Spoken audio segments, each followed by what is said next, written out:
валя сняг в нашата планина. Гледайте.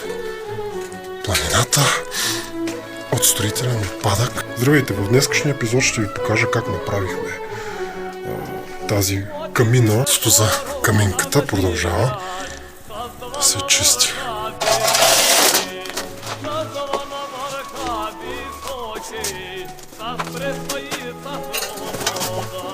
Подготвих си, почистих си. Не мога крия го с водичка, с прескачката, така да поеме малко. Бетон контакт с... вътре ще добавя C200 и малко водичка и цялото това ще го напръскам. А тук само с бетон контакт ще напръскам. Това с C200 ще заздрави зида, защото е само пясък и вар. Тоест хубаво е зид, но не е здраво. А пък това ще запечата много добре врата и трябва хубаво билничко да се налее. Поне на 2-3 ръце. Ей така, продължаваме градежа.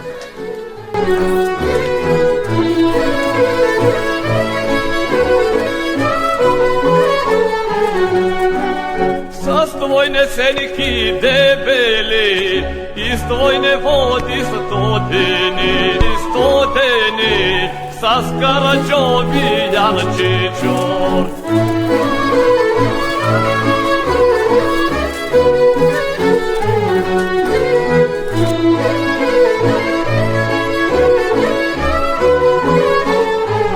За без пари толкова. Или ми се горо навдигаш, вот ти си крила прикрила, вот ти си крила прикрила, никому не си казала.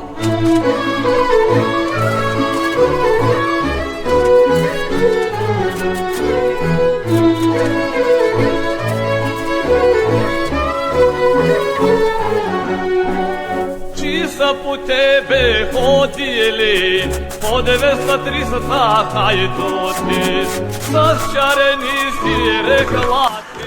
Много се промени планът, тъй като отгоре ми дойде твърде тънко пространство, за да залея бетон, който да издържа на горещината. Реших да го зазидам с тухли върху въздуховодите, които са два метални въздуховода. Още не съм измислил клапата дори, как ще я направя. Иначе долу. За сега така.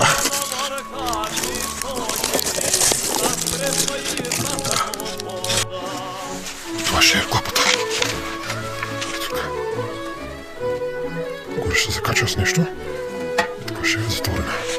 За повече топло.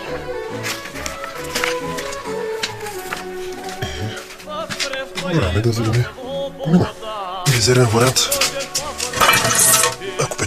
Ако каминопечката не сработи. Извинявам се за неразборията, но долу-горе приключваме. Вече е тъмно. Даже го пробвах. Дърпа яко. Ама още е мокър.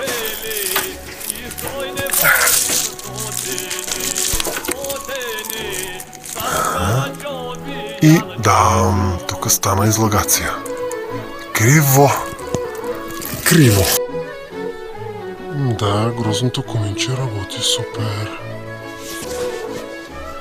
Комина е подмазан с битумна лента. Комините това са залепени, подмазани и си направих шапчица. Първоначалната идея беше да е съвсем стандартна камина. Тук и тук с изнесено огледало напред. Така и нагоре по стената да върви комина. Така. Но тук, понеже са ми носещи гради, събират се два ската, не знам си какво, не знам защо, нямах време. Впоследствие се промени конструкцията и се получи този Франкенщайн, който всъщност си работи много добре. Така.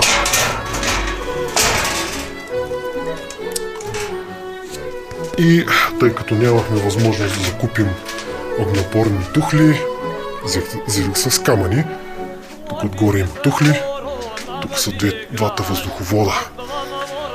Слепването на камъните ставаше с бетон. Ето тук, както виждате, това е бетон с лепило за плочки смесен и допълнително малко цимент. Не мога да ви кажа сега точното съотношение, но така са слепени всичките камъни. И отвътре самото огнище, тук има керамида, отзади 2 керамиди по височина и 2 легнали керамиди по дължината на огнището, за да не пука този бетон, защото директно ляга ниче върху него. Отзади до стената има може би толкова дебели камъни, плюс зад тях има допълнително излят бетон, фугата да се запълни между стената и камъка. Като идеята е, в момента това е временен вход за пресния въздух, който минава тук. Но оттам ще има 2 въздуховода. Единия ще минава от тук, ще слиза тук и ще захранва печката. Втория въздуховод ще идва пак тук и ще захранва 2 отоплителни въздуховода. Като гофрето, което ще излиза, ще събира двете на едно. Тук ще се завърта около комина. И тук тази розетка, понеже прави хубава температура, ще измисля тяло с оребрение, през което допълнително ще отоплява гофретата, които ще минават от тук за отоплението. Като едно разклонение ще има за тази стая, която е голяма, но ще се раздели на 2. И тук ще трябва да избия скоро врата. И за тук и за тази стая, в която спим в момента, също ще има разклонение за топъл въздух. Като коридора ще се отоплява от комина, защото за сега той ще седи оголен. Обмислям тук да сложа метален воден резервуар, ако намеря. Тук на тази част, защото развива доста добра температура тук отгоре. Камъните задържат около 5-6 часа топлина, след като спре да гори. Даже повече, мисля, че вчера доста дърва бях сложил дебели и чак към обяд взеха да изстиват ето тези камъни тук отгоре, които са и страничните, също бяха топли. За момента тази тук ще се отоплява от комина. Може би тук, ако взема топлинен вентилатор, ще използвам тази топлина, за да завъртам и самия вентилатор да задвижва въздуха в гофретата. Ще го измисля допълнително, някакво устройство ще направя тук, някакво измислено, което хем да улавя тази топлина и да грява допълнително гофретата, хем да използвам топлината за задвижване на вентилатора. Това в някакъв период от време ще бъде скрито с най-вероятно скамотек или тухлензит, за което ни се отдаде възможност. За момента ще се седи така. Това е всичко от нас в този епизод, въпреки че е кратък. Ще видите кадри от правенето на камината, колкото можах да заснема, защото все пак времето ми е тясно и всъщност гледам се да си пазя камерата, ушким да не ударя или щупа нещо. И може би от това се получават и по-малко кадри, но ще видите кадри от зидането. Тук отгоре, между другото, тухлите не са слепени с бетон, аз съм използвал вароциментова мазилка на Вюрт, мисля, че беше, с допълнително лепило за плочки вътре с фибри и допълнително цимент. Това, всичките тези отгоре са така залепени. Коминните тела също по този начин са залепени. Наблюдавам за пукнатини, разбира се. За сега всичко е добре, даже въпреки че тук развива. Така, тук това не го гледайте, това ще се поразшири. Най-вероятно ще го изолирам с камъни, защото те се оказаха много добър изолатор. Ето с такива дебели плочи камъни и ще излея, ето така ще излея бетонена шапка, която ще я свържа с стената отгоре. Там цялото това ще идва насам. Ето така. Бетонно поещи. върху което ще хваща и самата стена, за да заздрави допълнително конструкцията. Това е за сега. Вероятно ще има грешки, които ще видя с времето и ще ги поправя в движение. Но за сега каминката работи много добре и отоплява доста добре. Още че в момента цялата топлина минава от тук и отива горе. Тавана даже в момента е доста топло горе. И така, благодаря ви, че гледахте клипчето. Ако живеете на село, може да заповядате в скромната ми социална мрежа, която е абсолютно функциониращ уебсайт като социална мрежа. От години седи и ми се ще да събера общество от хора, които са се завърнали на село, които живеят на село, да споделяме информация, взаимопомощ. Абсолютно функционална социална мрежа си е като Фейсбук и може да я използвате за съобщения, да си пишем и така нататък. Старая се там да добавя и чужденци.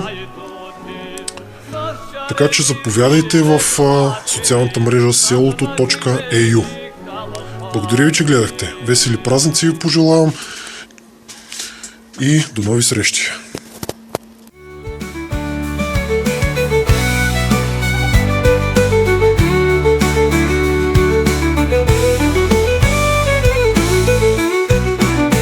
Здравей, българи, възроди се и стани сега. Не напускай родните села, а се завърни, живей така. Здравословно, плодородно, научи се на много, покрай тази красива сътворена от Бога земя.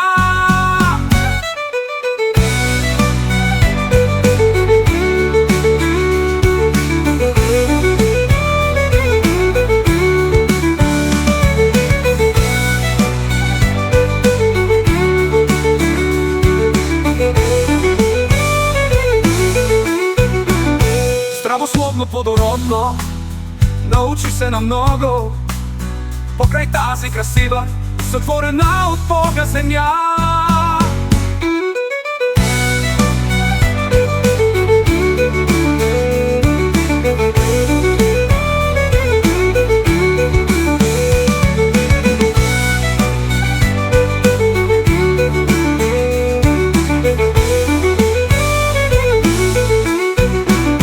Здравословно, плодородно, научи се на много, покрай тази красива, сътворена от Бога земя.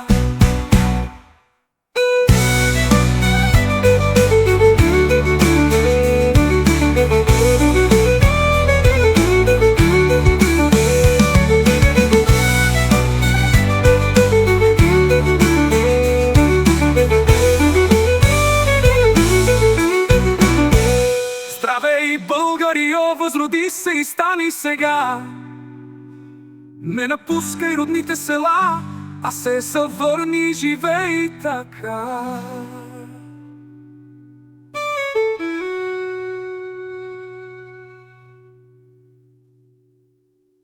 Здравословно, плодородно, научи се на много, покрай тази красива, сътворена от Бога земя.